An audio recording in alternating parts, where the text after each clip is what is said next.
السلام علیکم۔ اسلامک وظائف اینڈ اسٹوریز میں خوش آمدید۔ محمد عربی پارٹ 1۔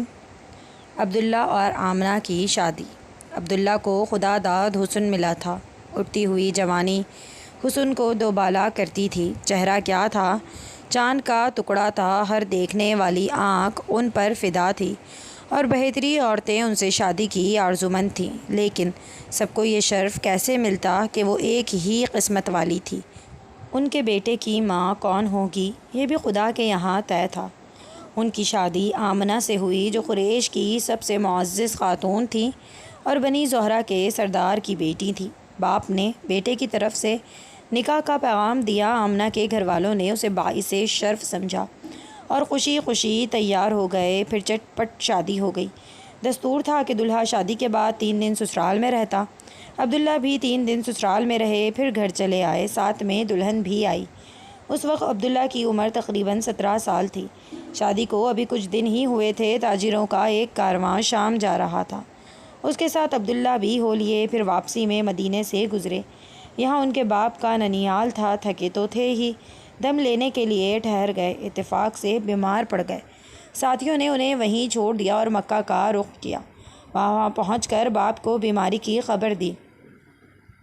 عبدالمطلب نے بیماری کا حال سنا تو فوراً بڑے بیٹے حارث کو مدینہ دوڑایا کہ وہاں جا کر بھائی کی تیمارداری کریں اور جب وہ اچھے ہو جائیں تو اپنے ساتھ لے کر آئیں۔ لیکن افسوس، حارث نے اپنے بھائی عبداللہ کو نہ دیکھا۔ وہ انہیں اپنے ساتھ مکہ نہ لائے کہ باپ کی آنکھیں ٹھنڈی ہوتیں، دلہن کے دل کو قرار آتا اور قوم کی تسکین کا سامان ہوتا۔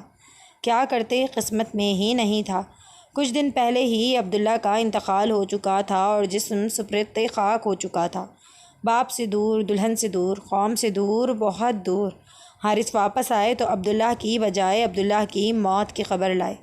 کسے معلوم تھا کہ شام کا یہ سفر آخرت بننے والا ہے، اور جہاں عبداللہ کی جان بچانے کی تدبیر کا سراغ لگا تھا، وہیں اللہ کا فرشتہ پروانہ موت لے کر اترنے والا ہے۔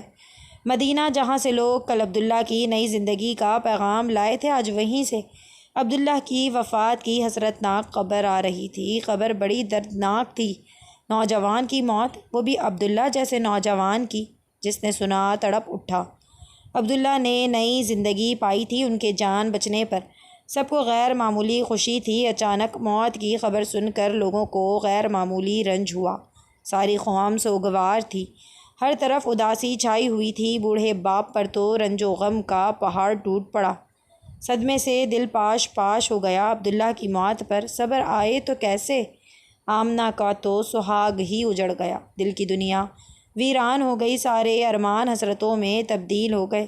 کتنی امیدیں تھیں جو خاک میں مل گئیں۔ کتنے حسین خواب تھے جو شرمندہ تعبیر نہ ہو سکے۔ کتنی آرزوئیں، تمنائیں تھیں جو سینے ہی میں دفن ہو کر رہ گئیں۔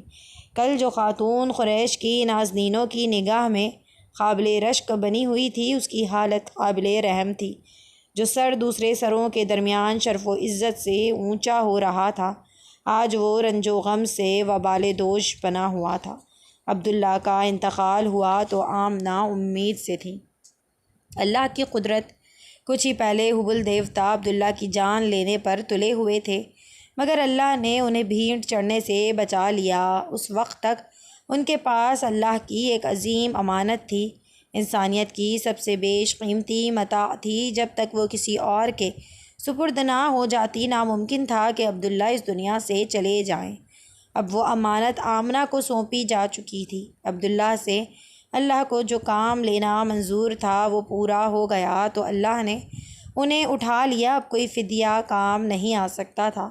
تقدیر کا فیصلہ اٹل تھا۔ دوشنبے کا دن تھا اور ربیع اول کی 12 تاریخ تھی کہ آمنہ کے یہاں ولادت ہوئی۔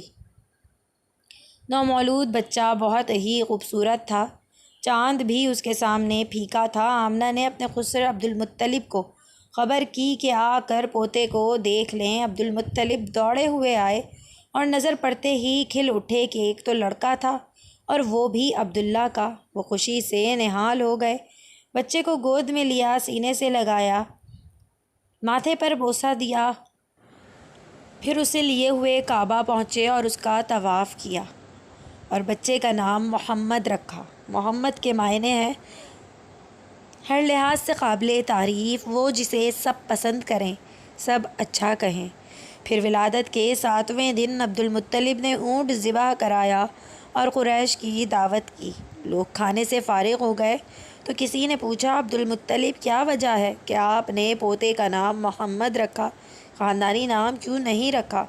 عبدالمطلب بولے، میں نے چاہا کہ آسمان پر بھی اس کی تعریف ہو اور زمین پر بھی، خالق کو بھی وہ پیارا ہو اور خلقت کو بھی۔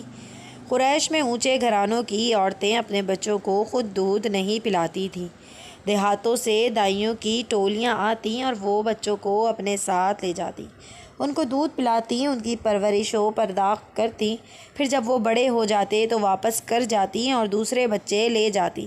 اس سے بچے خوب تندرست رہتے اور فصیح عربی بھی سیکھ لیتے، مگر دائیوں کے آنے کے موسم متعین تھے۔ محمد صلی اللہ علیہ وآلہ وسلم کی ولادت ہوئی تو اس وقت کوئی دائی نہ ملی۔ عبداللہ کا بھائی تھا ابو لہب، اس کی ایک باندی تھی صوبیہ۔ 2-3 دن آمنہ نے خود دودھ پلایا، پھر بچے کو صوبیہ کے حوالے کر دیا کہ جب تک کوئی دائی نہ ملے اس کو وہ دودھ پلائے۔ صوبیہ نے بس کچھ ہی دن دودھ پلایا تھا کہ قبیلہ بنی سعد کی دائیاں آ گئیں۔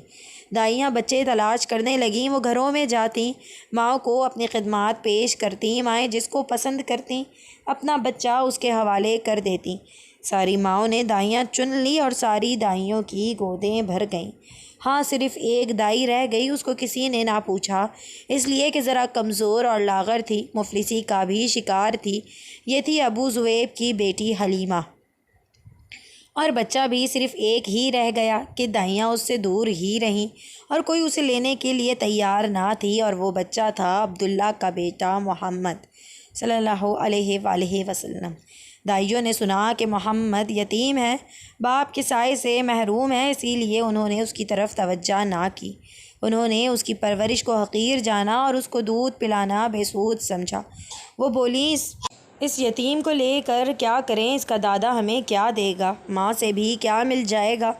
اب واپسی کا وقت آیا اور دائیوں نے گھر لوٹنے کا ارادہ کیا۔ ہر ایک خوش تھی کہ اس کی گود میں بچہ تھا۔ حلیمہ کا شوہر بھی ساتھ تھا۔ حلیمہ نے اس سے کہا، بخدا مجھے شرم آتی ہے کہ ساری سہیلیوں کی گودیں بھری ہوں اور ایک میری ہی گود خالی رہے۔ میں تو جاتی ہوں، اسی یتیم کو لیے لیتی ہوں، خالی ہاتھ لوٹنے سے یتیم کو لے جانا بہتر ہے۔ شوہر نے کہا، جاؤ لے آؤ، کیا حرج ہے، ہو سکتا ہے کہ اللہ تعالیٰ اٹھے۔ چنانچہ حلیمہ بچے کو لینے کے لیے آمنہ کے پاس پہنچی۔ آمنہ کو ملال تھا کہ ان کے لال کو کسی نے نہ پوچھا۔